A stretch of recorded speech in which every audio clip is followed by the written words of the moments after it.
everybody, it's Jeff Antoniuk. Welcome to Digging Deeper Jazz Videos. These videos are for all instruments. I happen to be holding a saxophone, but it's for any instrument out there. Now today we're going to be talking about enclosures, and we're actually going to take sort of a slow approach to building up to this amazing melodic device. And today we're going to take a little piece out of it. What I just played there to begin with was just a bunch of stuff in the key of B flat concert that involved a lot of enclosures and a lot of chromatic approach tones. I don't even know what I played exactly. I was just improvising it, but that's the kind of stuff we're going to dig into. Now, in one of the previous video series called Advanced Jazz Learning Techniques, I did a video on enclosures, and I sort of went through the whole enclosure deal in a quick 10 or 15 minutes. So what I want to do now is slow it down and blow it up a little bit. These videos are called Digging Deeper Jazz because I want to dig deeper into the ideas. Enclosures, simple as they are also kind of complicated. There's a lot of technique and a lot of brain work to be done. By the way, an enclosure is simply a note below and a note above a target note. So if I want to play a B flat concert, I can just play it, or I can play below the note and then above the note. Below, above, then the target note.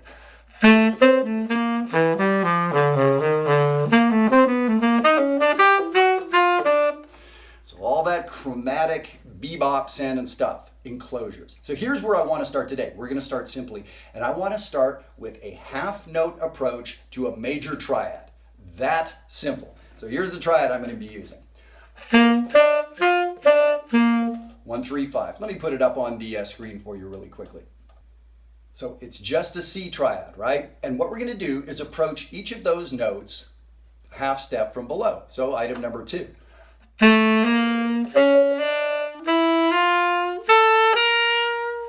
And that little V above the note just shows you where the chord tone is. So the idea is we have a half step approach.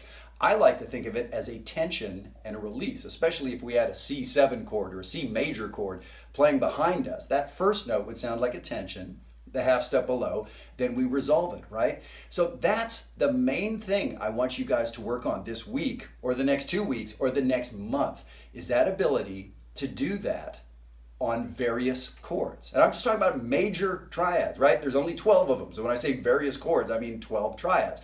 For some of us, I'd be happy if you did this in 2 or 3 keys because it's a lot to keep in your head if this is something new to you.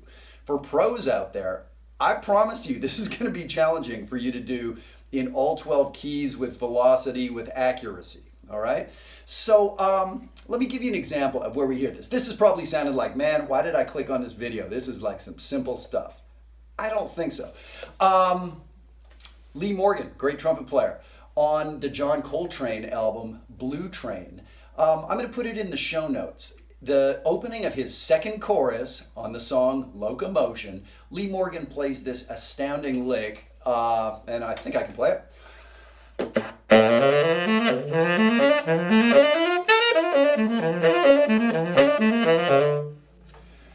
So the first 200 times I heard that, it scared me to death. It was just so killing. And it was Lee Morgan and that attitude and everything and the way he played it.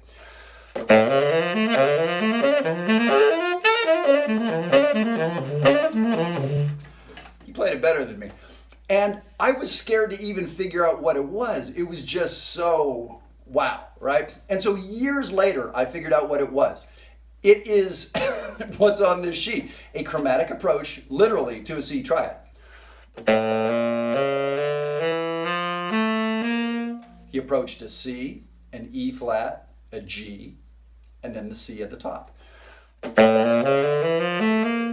Then he did the same thing again, but started on the third. He approached the third, then the fifth, then the root, then the third. So he was inverting his way up, but the only notes he's playing are a C triad and a half step below. So everything you're hearing here is those 3 notes and a chromatic note below.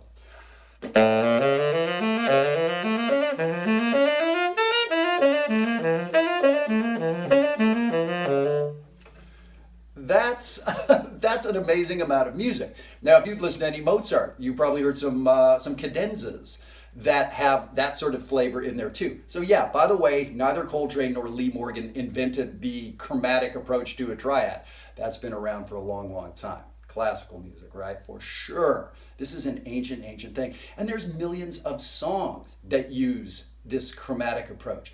So here's what I want you to do. For this week, I want you to practice this in as many keys are comfortable. So again, for many of us, I don't want you to do it in 12 keys. That's bad advice. I want you to do it in 2 or 3 keys and get really comfortable. For some of us, just the instrument will be getting in the way, depending the level you're at, right? A lot of you out there are the adult students that I like to teach and that I like to talk to. So for pros out there, of course, we're gonna add velocity to this. We're gonna do it in all 12 keys. We're gonna do various root motions. So let me play a bit of this for you. I'm gonna put the sheet back up. So let me do this chromatic approach to number 3. So I started writing it around the circle of fourths, and I put et cetera instead of writing the rest of it out, right? But you can see the first 4 keys going around the circle of fourths: C to F, B flat to E flat.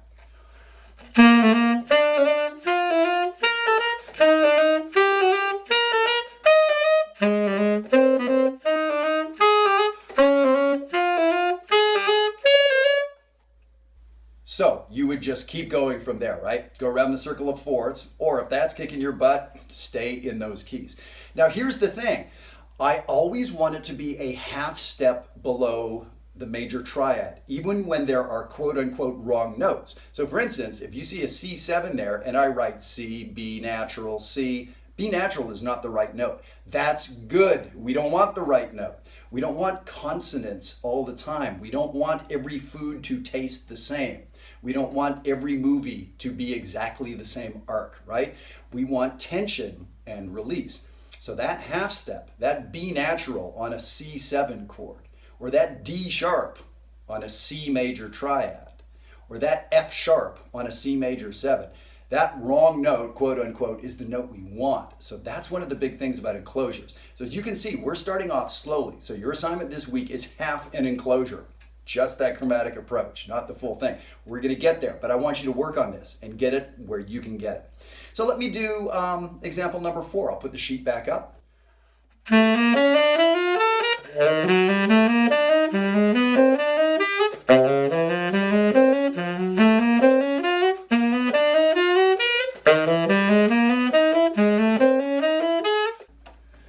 So this morning I sat down to start playing this stuff knowing I was going to do this video, and I was kind of surprised that even though I intellectually know this inside out, even though I've been using this kind of material in my solos for literally decades, this kicked my butt. I actually had to practice this for a while, and it's getting me across the horn.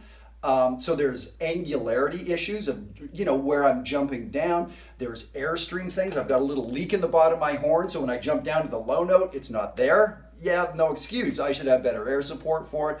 This is challenging. And of course, I could also try to do it twice as fast. And get around the chords like that. So again, most pros are going to have their butt handed to them a little bit by this exercise. Do it in different root motions. I was doing the circle of fourths. Can you do it down in whole steps?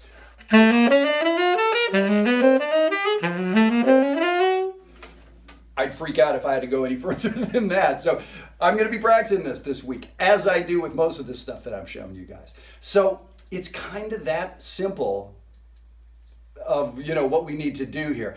To understand it, easy. Here's a triad. Now play a chromatic approach. And I gave you a couple ideas of how to do it on the sheet. You could slow the examples down.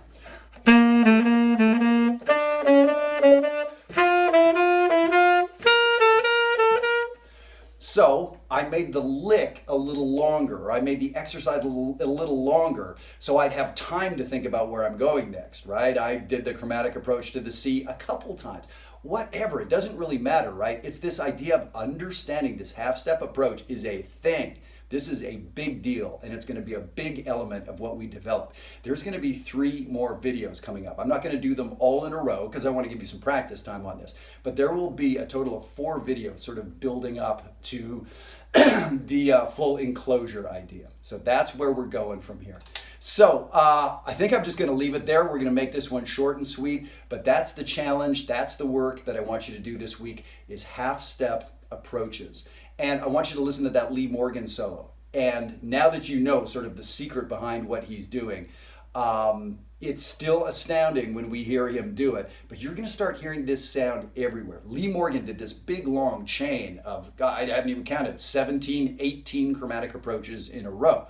So you don't always hear it like that, but it's almost impossible to find 4 measures of jazz from any era, any player, where there isn't a chromatic approach. That's just part of the sound. So I want you to dig into this stuff. And again, I'm going to mention Jazzwire to you guys. That's coming later in 2018. And this is going to be an amazing website, especially for you adult amateur musicians out there who are looking to connect and looking for good information. It's going to be these videos on steroids. I mean, this is 2% of what Jazzwire is going to be. So I'm excited to get it working for you guys.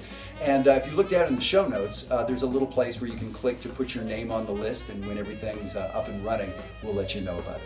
So hey, thank you so much for that. I want to thank Gonzalez Reeds for being such a great sponsor of these videos. And tune in next week. We're going to develop this idea just a little bit from there. Thanks for checking out Digging Deeper Jazz, you guys. If you're interested in the PDF, please send me an email at diggingdeeperjazz@gmail.com. I'll get it off to you. Thanks.